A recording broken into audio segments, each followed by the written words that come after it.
सोमनाथाय नमः। ॐ मल्लिकार्जुनाय नमः। ॐ महाकालेश्वराय नमः।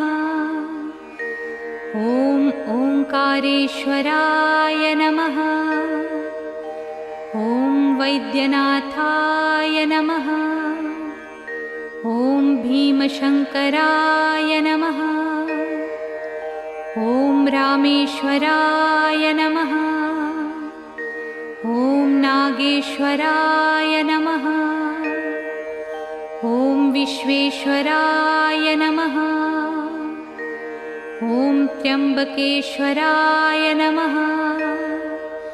ॐ केदारेश्वराय नमः।